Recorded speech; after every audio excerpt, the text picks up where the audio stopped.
नमस्कार प्रिय बंधुओं, आप सभी का हमारे YouTube चैनल में बहुत बहुत स्वागत है।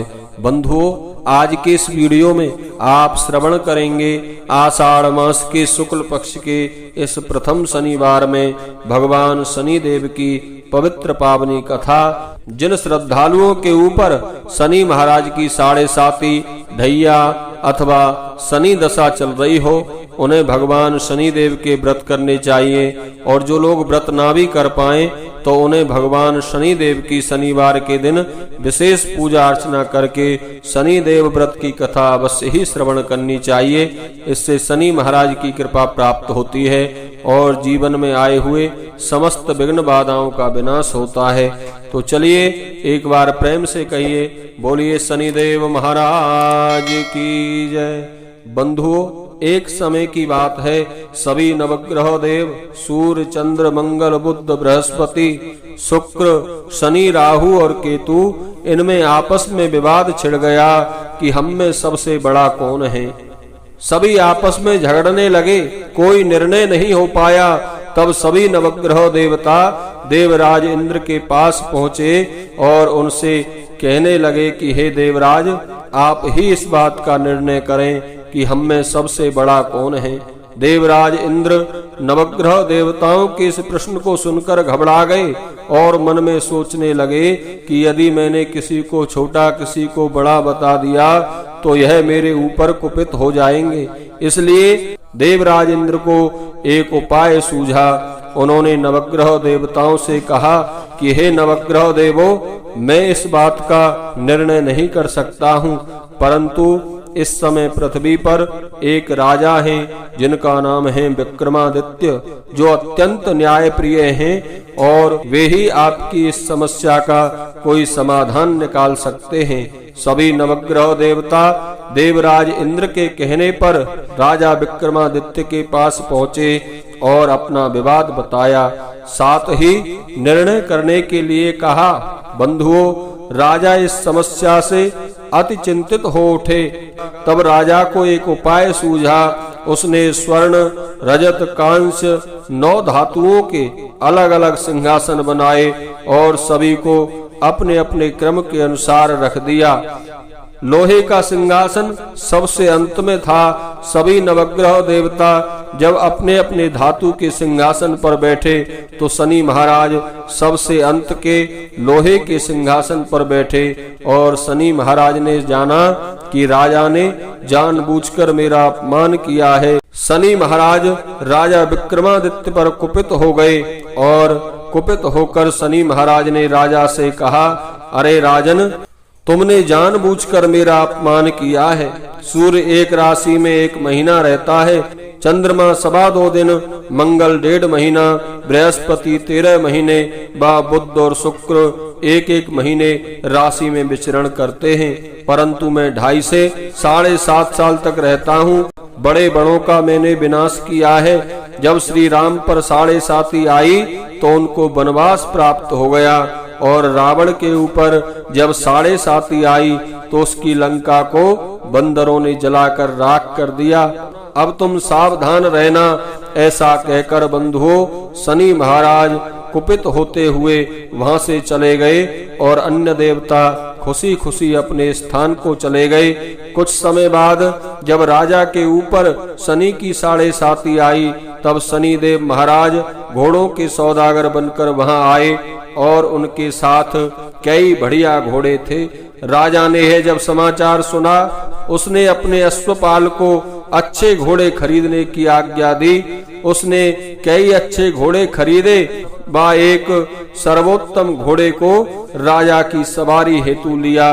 राजा ज्यों ही उस घोड़े पर बैठा, अब तो वह घोड़ा सरपट वन की ओर दौड़ने लगा और भीषण वन में पहुंचकर अंतर ध्यान हो गया। राजा भूखा प्यासा वन में इधर उधर भटकता रहा। तब एक ग्वाले ने उसे पानी पिलाया। राजा ने बंधुओं प्रसन्न होकर उस ग्वाले को अपनी अंगूठी दी और अंगूठी देकर राजा जंगल में भटकता हुआ एक नगर में पहुंच गया और वहां अपना नाम उज्जैन निवासी बीका बताया। वहां एक सेठ की दुकान में उसने जल इत्यादि पिया और कुछ देर बैठकर विश्राम किया। भाग्यवश उस दिन सेठ की बड़ी बिक्री हुई। सेठ को लगा कि यह बड़ा भाग्यशाली आदमी है। सेठ खुश होकर उसे अपने साथ अपने घर ले गया और जब राजा सेठ के घर में बैठा तो उसने देखा एक खूंटी पर सोने का हार टंगा है और खूंटी उस हार को निगल रही है। थोड़ी देर में देखते ही देखते पूरा हार गायब हो गया।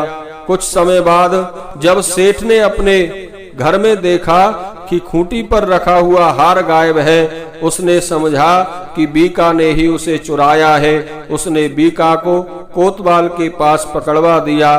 फिर राजा ने भी उसे चोर समझकर उसके हाथ पैर कटवा दिए और नगर से बाहर फेंकवा दिया। वह चौरंगिया बन गया। वहां से एक तेली अपनी गाड़ी में बैठकर जा रहा था। उसको उस पर बड़ी दया आई और तेली ने राजा को अपनी गाड़ी में बिठा लिया और बंधुओं वह अपनी जीभ से बैलों को हाँकने लगा।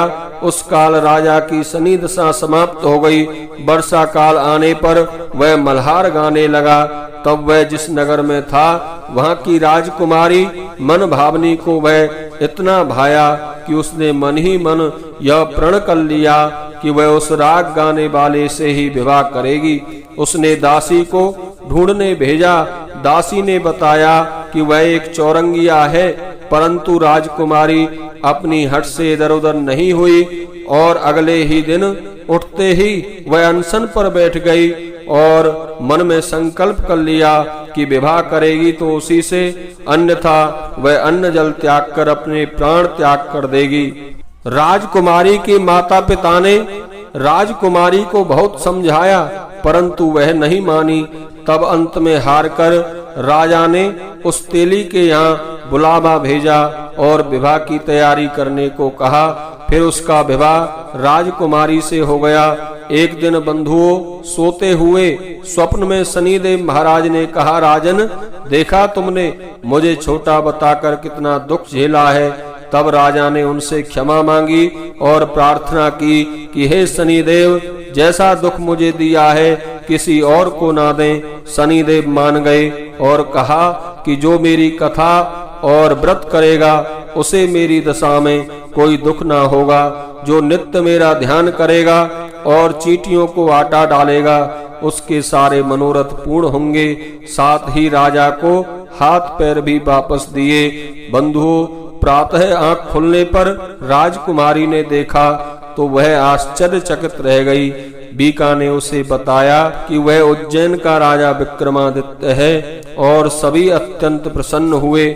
सेठ ने जब सुना तो वह पैरों पर गिरकर क्षमा मांगने लगा। राजा ने कहा कि वह तो शनिदेव का प्रकोप था, इसमें किसी का कोई दोष नहीं है।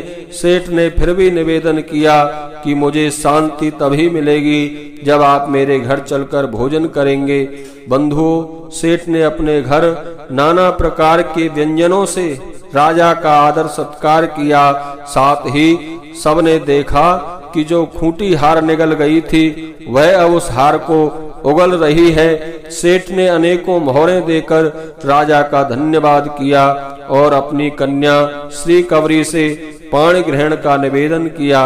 राजा ने सहस्त्र विवाह के प्रस्ताव को स्वीकार किया और कुछ समय पश्चात राजा अपनी दोनों रानियों मन भावनी और श्री कवरी को सभी उपहार सहित लेकर उज्जैन नगरी को चले। वहां पुरवासियों ने नगर की सीमा पर उनका बड़ा दिव्य स्वागत किया। सारे नगर में दीपमाला हुई, सबने खुशी मनाई। राजा ने उसी दिन घोषणा की कि मैंने शनिदेव को सबसे छोटा बताया था, जबकि असल में वही सर्वोपरि हैं। तब से बंधुओं सारे राज्य में शनिदेव की पूजा और कथा नियमित होने लगी। सारी प्रजा ने बहुत समय खुशी और आनंद के साथ बिताया। शनिदेव की कृपा से इस कथा को जो सुनता या पढ़ता है उसके भी सभी मनोरथ पूर्ण होते हैं। शनि महाराज की कृपा से सभी कष्टों से छुटकारा मिलता है। बोलिए शनिदेव महाराज की।